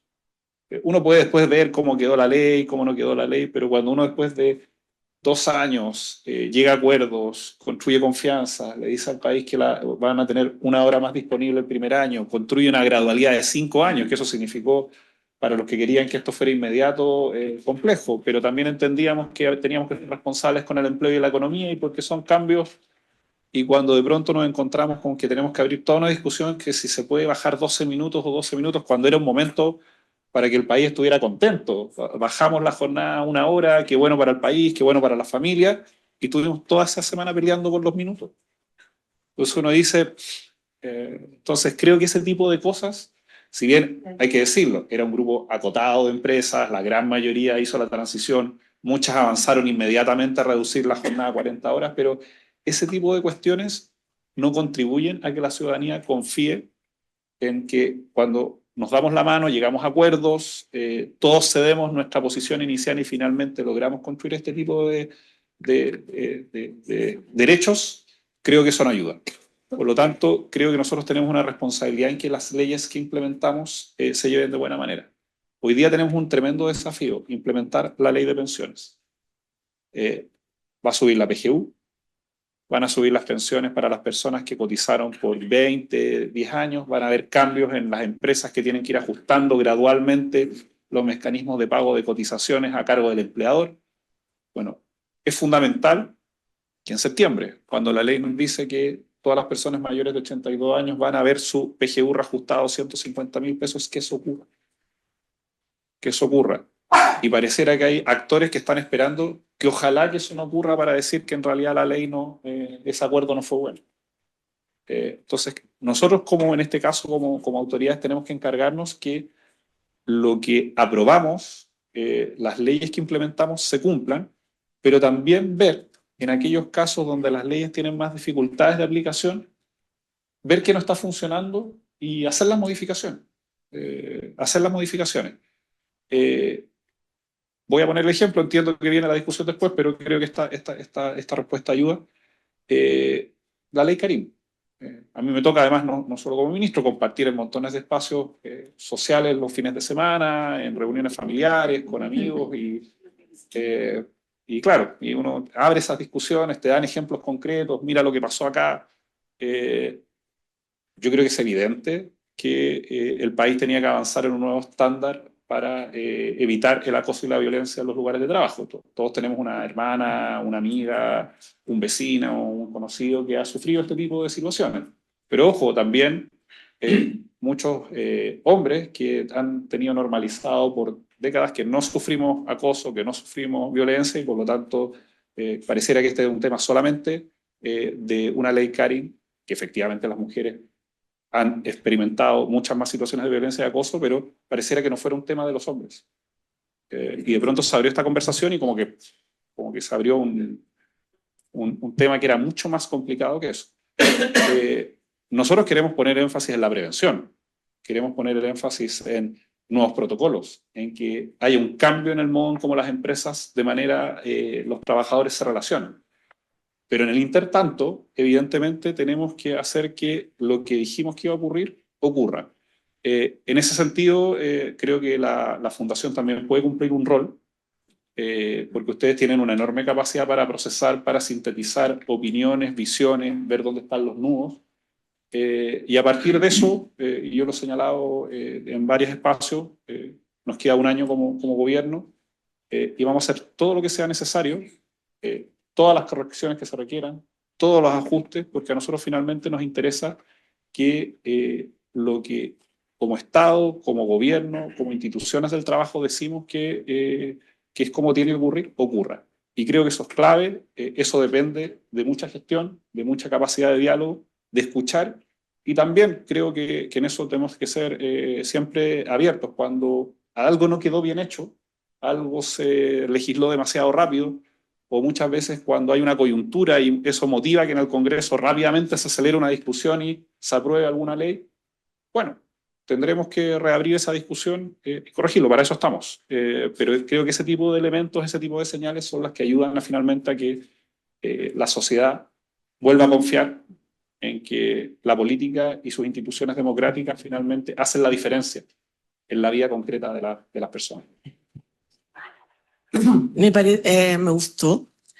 Creo que nosotros sí estamos de acuerdo que hacemos ese trabajo porque al final las leyes tienen algo que es mejor para el país. O sea, están hechas con esa intención y con ese diseño. La ley Karin es una de ellas, que en el fondo busca que tengamos un mejor trato, que tengamos más niveles de confianza, que no exista el acoso o sobre todo el sexual al interior de las organizaciones. Y es bueno entenderlo de esa forma y ver cómo todos lo podamos prevenir, porque en el fondo hay de todo en la viña del Señor, entonces de repente hay mucha situación complicada, compleja, mentirosa o no mentirosa, entonces no es fácil el tema, pero vamos hacia adelante, lo mismo con las 40 horas. Yo antes de ir a la ley, Karen, que vamos a ir, nosotros hemos trabajado harto, quiero ir a una última tema de la confianza que se la vamos a preguntar a Eduardo, que tiene que ver cómo ¿qué hacemos en situaciones de crisis? ¿Qué pasa cuando la confianza se quiebra? Sobre todo en una institución como Sodimac. Sodimac hace no sé cuántos años atrás, pero tuvo 9 años. Tuvo una huelga... y 2 minutos y 4 segundos. Tuvo una huelga demasiado importante debido a su tamaño, porque fue una de las grandes de mucha gente involucrada en una institución que era confiable, que había mucha confianza y se respiraba confianza al interior de la empresa. También con un dirigente sindical que llevaba años. Entonces, me gustaría que aquí nos contara, con mucha prensa también, dolorosa para todos, tanto porque las huelgas son dolorosas no solo para la empresa, sino es mucho más dolorosa para los trabajadores que están en el interior. Entonces, que me gustaría ahí, Eduardo, que nos contara un poco cómo ha ido o has podido recuperar esa confianza, cómo fueron esas conversaciones. Bueno, muchas gracias por la pregunta, a pesar de que son recuerdos dolorosos. Pero la verdad es que esto fue el año 2016. El retail tiene una alta rotación. Si bien Sodimac tiene menos rotación que el resto del retail, hoy día estamos al nivel del 10% de rotación. En ese momento la rotación era bastante mayor, me atrevería a decir que cercana al 30%. Había mucha efervescencia social en Chile, a pesar de la confianza que la compañía tenía y la relación que tenía con los sindicatos, se generaron varios factores.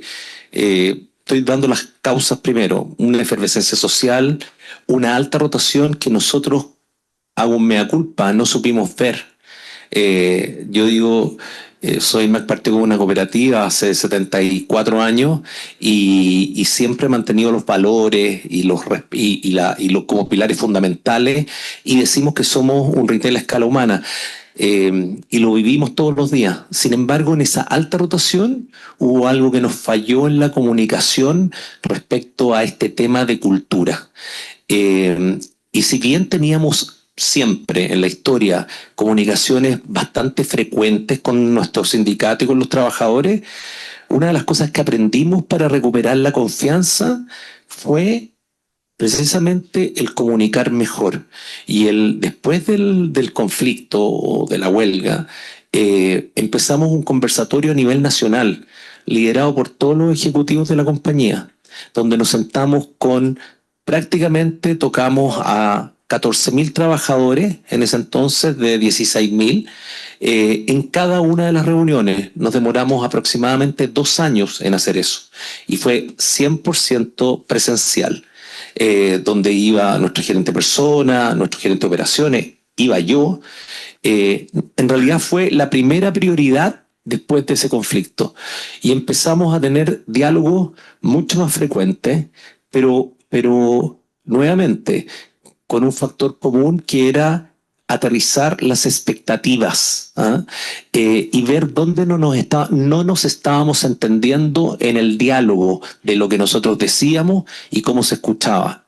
Ese conflicto tuvo también otras variables. Teníamos una directiva que en ese momento, si bien el presidente del directorio llevaba 20 años, a él le cambió la directiva, y también le cambió la directiva con gente joven, la Claudia lo mencionaba, nuevas generaciones que venían con otras expectativas y que no necesariamente tenían el arraigo con la compañía como lo tenía, por ejemplo, el presidente de ese sindicato. Pero eso también fue un error nuestro, porque nosotros no supimos ver eso. Y eso creo que hay que tenerlo muy, muy presente, en el entendido de que si uno quiere mantener la confianza y fortalecer la confianza, tiene que entender que las generaciones van cambiando y que uno tiene que ir entregando el legado de la cultura empresarial, ya sea desde la directiva sindical y desde la administración, todos los días. Y es por eso que desde ese momento nosotros decidimos aumentar la frecuencia de las reuniones y tener estas reuniones que les decía quincenalmente, y hablar todos los temas, absolutamente todos, y ninguno es menos importante que el otro. El WC de Arica es tan importante como hablar de los sueldos. ¿Por qué? Porque en un momento de conflicto se te puede generar un conflicto o un momento de conversación por un detalle que podría haber sido muy fácil de resolver en forma oportuna.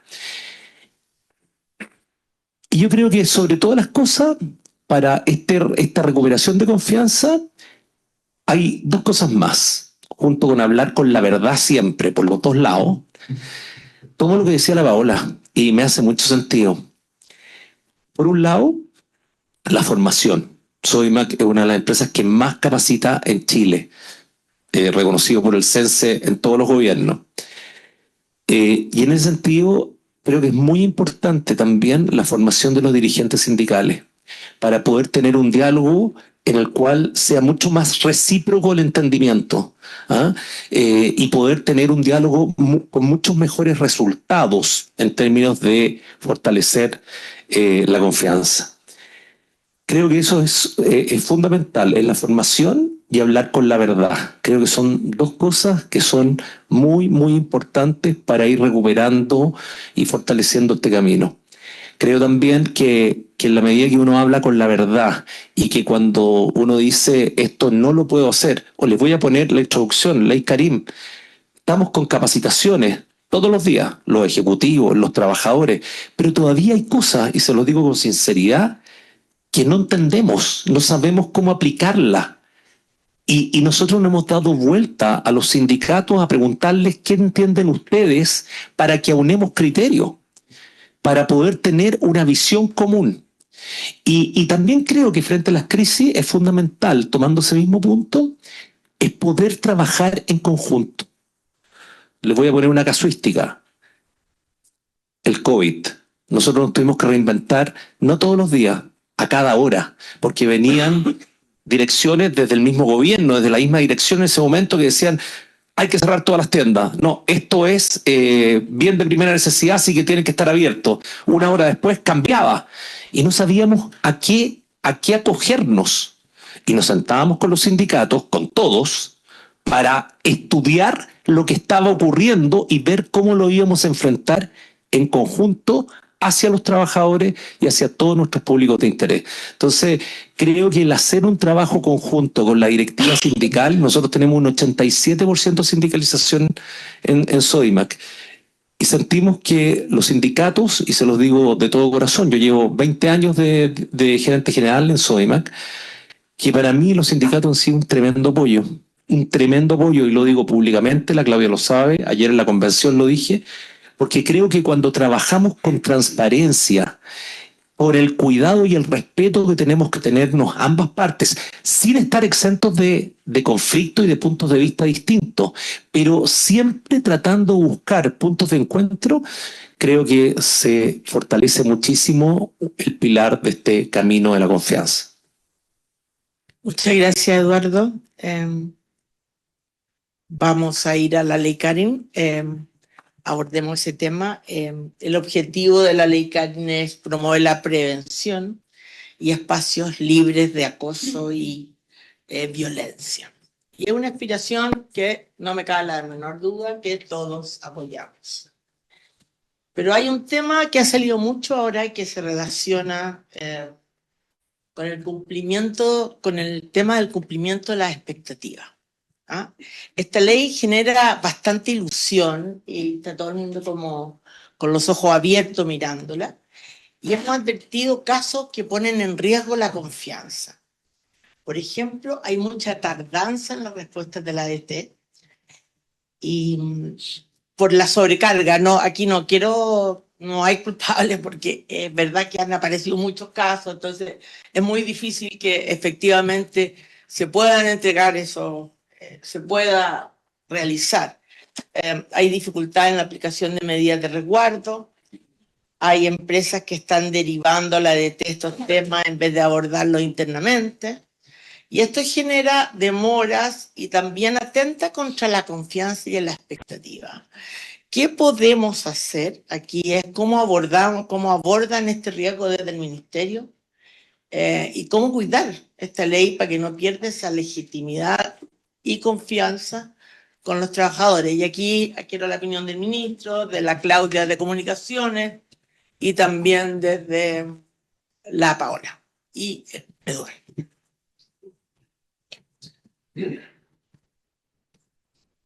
Algo que se me quedó en el tintero y que creo que también es bien relevante para poner sobre la mesa, el rol que cumplen los sindicatos en toda esta discusión, porque es cierto que el momento quizás para el cual se preparan cada 3 o 2 años es la negociación colectiva, y ese es un instrumento que la legislación permite justamente para que se redistribuya mejor los frutos que la propia empresa genera y que haya mecanismos también para ir equilibrando esas relaciones.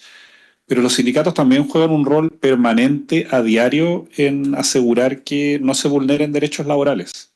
Y eso no solamente tiene que ver con cumplimientos de leyes, de pagos, sino que también al asegurar condiciones de seguridad y salud en el trabajo.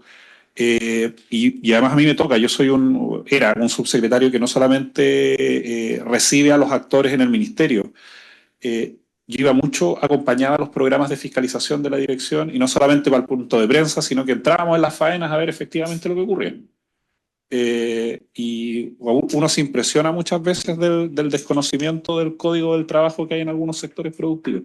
Y si no fuera porque los sindicatos nos alertan, nos piden planes de fiscalizaciones, muchas veces esas vulneraciones no se conocerían.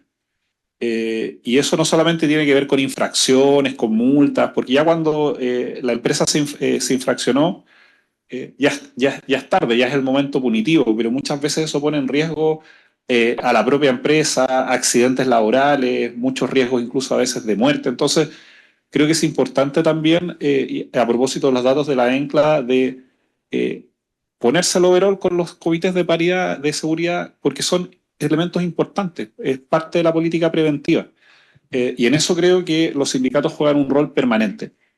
Dicho eso, para entrar en Ley Karin, primero, esto está en el marco de la ratificación de un convenio, el convenio 190 de la OIT, que va mucho más allá de la Ley Karin. Los compromisos que asume el país ante organismos internacionales es una ruta que vamos a tener que recorrer como Estado, no como gobierno, como Estado, para ir avanzando en la eliminación del acoso, de la violencia, del maltrato en el lugar de trabajo. Creo que ese es el foco.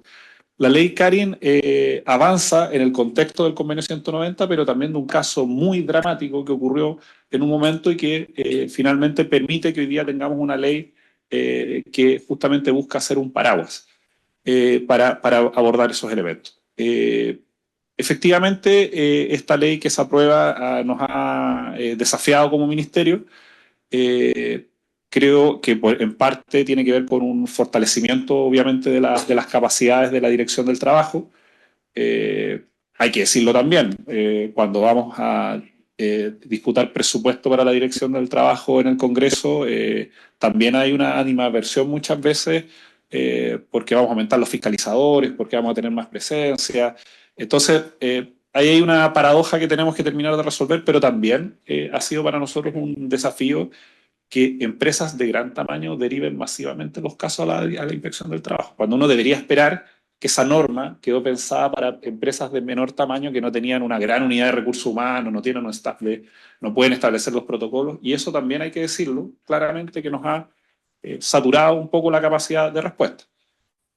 Dicho eso, uno está obligado al cumplimiento de la ley, por lo tanto, más allá de diagnosticar dónde pueden estar los cuellos de botella, yo me quedo con 3 elementos a colocar sobre la mesa. El primero, si todavía hay dudas sobre todavía hay requerimientos, sobre todavía si se requiere mayor despliegue del ministerio para abordar los aspectos más complejos de la ley, Karin, acudan al ministerio. Nosotros no tenemos problemas en juntarnos con un grupo de empresas, con un grupo de sindicatos, para poder clarificar, profundizar cuáles son los aspectos que están hoy día teniendo mayores problemas, porque para nosotros el foco de la ley, Karin, es el preventivo y cambiar la cultura de la empresa. Es evidente que los primeros meses, por las expectativas que estaban creadas y probablemente por la acumulación de situaciones, el foco se puso en las denuncias y en los resultados y en las expectativas asociadas a esas denuncias.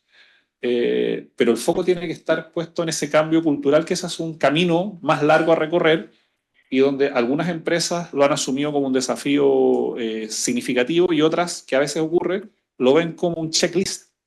Esta es la ley, esto es lo que me recomendó el asesor, con estos check cumplo y cuando vengan a fiscalizarnos estamos ok. Y si eso cambió o no la cultura de la empresa, pareciera que no es lo relevante. Hay otras, y yo lo tengo muy claro porque lo hemos conversado, que están colocando el foco en ese cambio.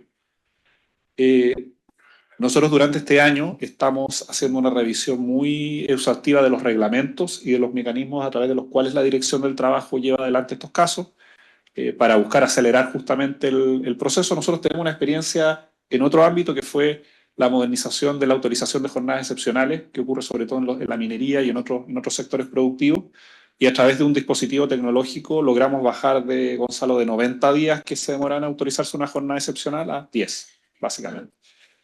Creemos que también esas modernizaciones nos van a permitir responder más en tiempo y forma. Y también ir construyendo criterios que permitan dar mayores certeza, primero a las personas que denuncian situaciones efectivas y para las cuales se les tiene que establecer los debidos resguardos, pero también que el uso se haga de buena manera y por lo tanto eso no termine generando una mayor tensión en las relaciones que existen a nivel de las empresas. Creo que para eso es bien importante el diálogo sindicatos y empresas. Creo que en la medida que ese diálogo es fuerte, se pueden ir construyendo ciertos parámetros, cierta normativa, pero también evidentemente para nosotros es importante seguir transmitiendo esa mirada del ministerio porque creemos que eso también les da certeza a las empresas que lo quieren hacer bien, a los sindicatos que lo quieren hacer bien, de que efectivamente están en buen camino, en buena ruta para aplicar la ley. Vamos a hacer las modificaciones que haya que hacer a nivel reglamentario y administrativo, porque creemos que es la forma en la cual podemos avanzar en esa línea.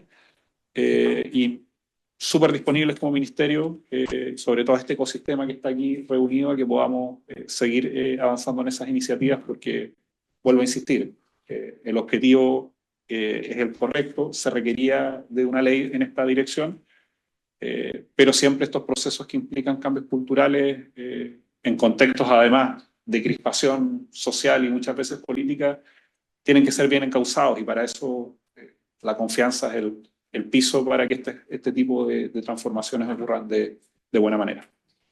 Claudia, el tema de la ley Karin también aquí obedece a un tema de comunicaciones. El hecho de que Eduardo diga no sabemos cómo hacerlo, aquí hay un tema comunicacional importante, cómo comunicamos más, porque en el fondo la denuncia y la fiscalización, no, la fiscalización más bien, no es la respuesta es cómo cómo logramos comunicar y para que esto no ocurra, porque una denuncia válida y no válida afecta mucho a todo el entorno laboral. O sea, todos los que estamos en una área de trabajo y existe una denuncia por acoso, nos afecta a todos porque es muy duro. Entonces, ahí, Claudia, el tema comunicacional es tremendamente importante. Ya, voy a decir algo polémico. Siempre las organizaciones tienden a intentar cómo comunicamos mejor, cómo lo decimos mejor para que nos entiendan, cuántas reuniones hacemos, cuántos emails mandamos. Pero un diálogo es hablar y escuchar. Esa es la conceptualización de diálogo, ¿no es cierto? Hay un ente que comunica y otro ente que recibe, pero ese ente que recibe también puede comunicar. Y la conceptualización moderna de las comunicaciones en la organización está dando cada vez más importante a lo que se llama la gestión de la escucha. Uno tiende a decir, y yo siempre en estos foros tiendo a escuchar, es que cómo lo hacemos mejor para que me entiendan. Y la verdad es que la prevención viene de la escucha, de sentarse a escuchar. Hay metodologías, hay maneras sistemáticas porque no es fácil escuchar una organización. Tú hacías 2 años haciendo estos talleres de escucha. Ha avanzado bastante el tema de las metodologías. Tenemos además tecnología que puede ayudar a escuchar y sistematizar datos. Y por eso voy a hacer polémica, porque me voy a poner de parte de los que quieren hablar y no siempre son escuchados, como decías tú. Entonces, eso por un lado. Y por otro lado, hay un tema súper relevante que lo hablamos aquí en otro seminario hace unos tiempo en esta misma sala. Estamos en un país que ha cambiado radicalmente los últimos 30 años. Hace 30 años habían hijos ilegítimos y legítimos. Hace 30 años no había divorcio.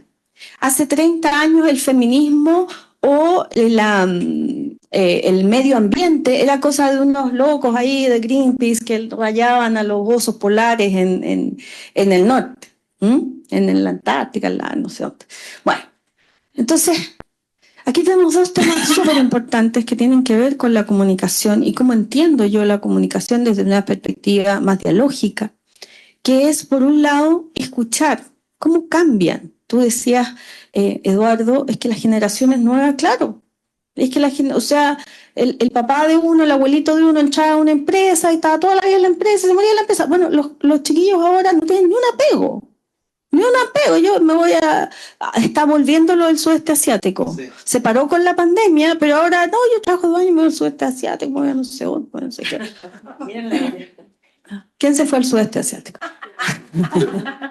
Entonces aquí hay que hacer 2 cosas. Por supuesto que hay que comunicar bien desde el punto de vista del emisor, de la organización, pero también hay que aprender a escuchar, porque además esta escucha para volverse loco. Si este mundo está cambiando cada momento y con los liderazgos que estamos teniendo a nivel internacional, hoy día me despierto hay tarifas, mañana no, después me doy vuelta y sube la tarifa, no sé. Entonces está un poco loco todo este mundo. No sé si todos conocen aquí a la Mafalda, tenía una... Paren el mundo que me quiero bajar, yo lo resumiría así, pero antes de bajarse el mundo hay que escuchar ese mundo, y eso yo llamaría, y de parte de los sindicatos también, los sindicatos también se conciben como un ente de peticiones, pero también tiene que haber una escucha. O sea, ahí está, desde la parte comunicacional, yo creo la respuesta a tu pregunta de acuerdo a mi punto de vista. Sí. Hola. Para nosotros, cuando se implementó la ley Karin, si bien era una ley que favorecía la mayoría, porque somos el 80 o 90% de mujeres trabajando en retail y la mayoría eran mujeres grandes. Por ende, esta ley, si bien no queremos o no queríamos que se prestara también para que hicieran un mal uso de ella. Como nosotros no somos expertos en el tema, nosotros lo que hicimos, conversamos con la empresa cuando ya se iba a implementar la ley, que uno de los temas fue cambiar también el reglamento interno de la empresa y juntarnos a conversar y ver cómo lo íbamos a tomar nosotros, pero también ellos. Y llegamos a un consenso en que para poder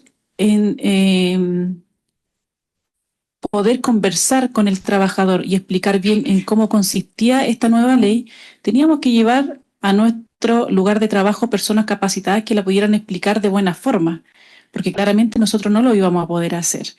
Si bien puede ser que nosotros tengamos una noción básica de lo que es la ley, pero ahí yo creo que llegamos a un buen consenso y llevamos a dos expertos, uno de la H, que explicaran el tema de la ley Carín a todos nuestros trabajadores. Tuvimos un buen recibimiento para que también les quedara muy claro, pero también después nos dimos cuenta que si bien hay muchas mujeres comenzaron a hablar de cosas que nosotros no teníamos idea porque no se atrevían a hablar antes de esta ley y se quedaron calladas durante mucho tiempo y nosotros decimos, pero ¿por qué nunca no nos dijo nada? O sea, ¿por qué no lo comentó?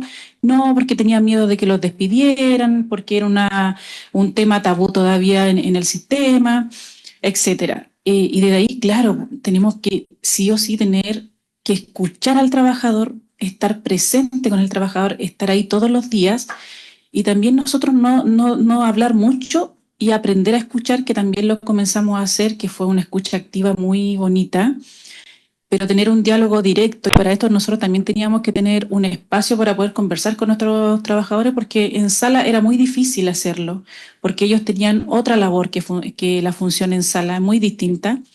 Y también llegamos a un acuerdo que nos hicieran acceso a una oficina, que nos prestaran un espacio para el sindicato, para nosotros poder tener nuestras cosas, poder conversar con nuestros trabajadores, para poder también tener un feedback de los trabajadores hacia nosotros como sindicato, que ellos también nos enseñaran a nosotros y nos dijeran cuáles eran los puntos que a ellos les interesaba.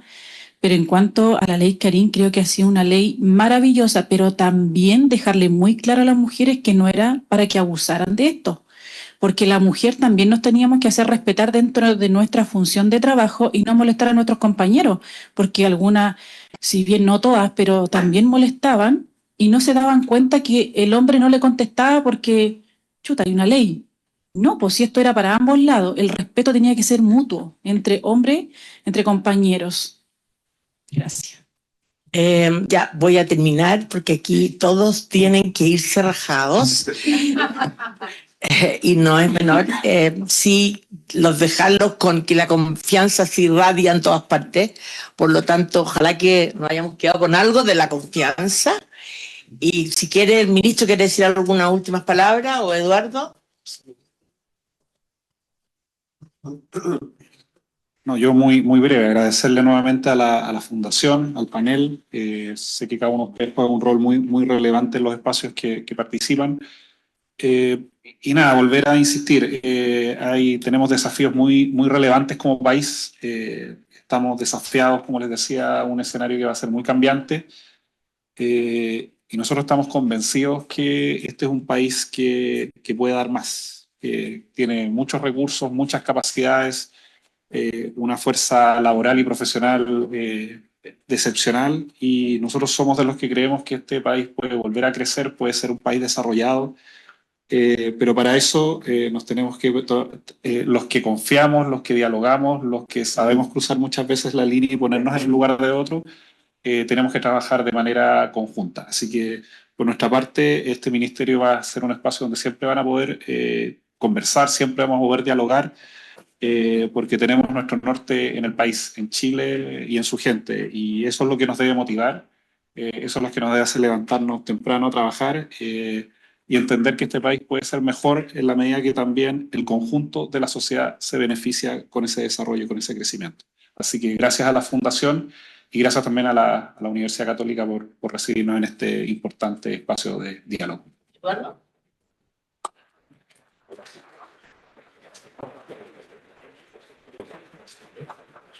Yo voy a ser muy breve. Me sumo a los agradecimientos a la Universidad Católica y a la Fundación por este gran panel. Y me quedo con algo que dijo la Claudia.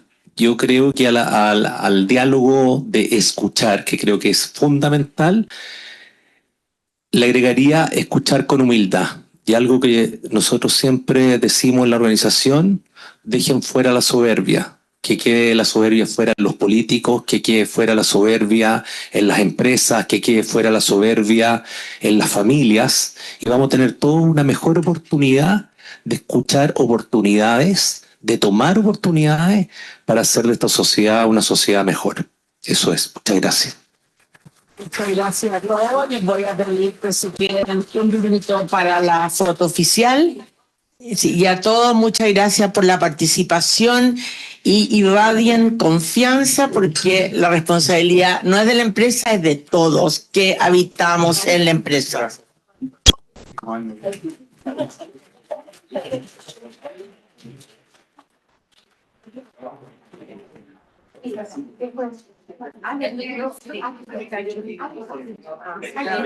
No, nosotros no fuimos. No, no me caí.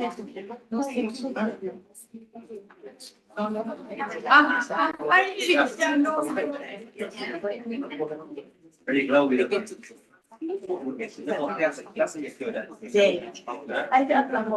Acá.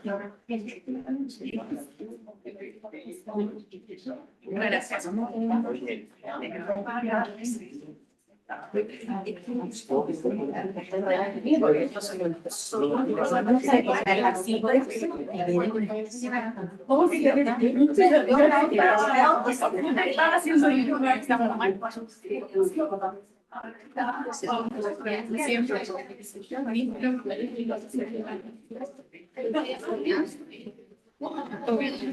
Subir al ministerio. Gracias. Es un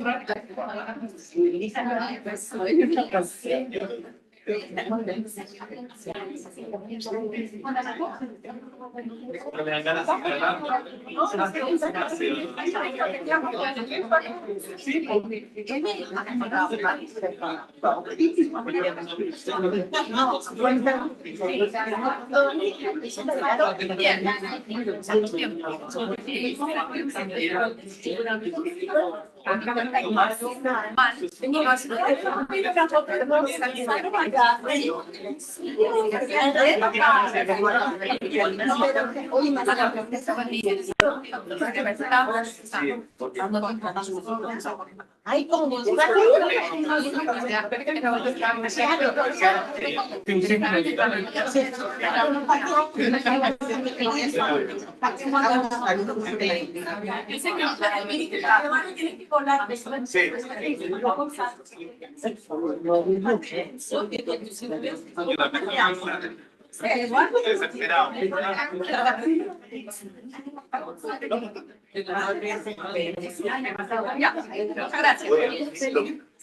Ya, oigan, aprovechen.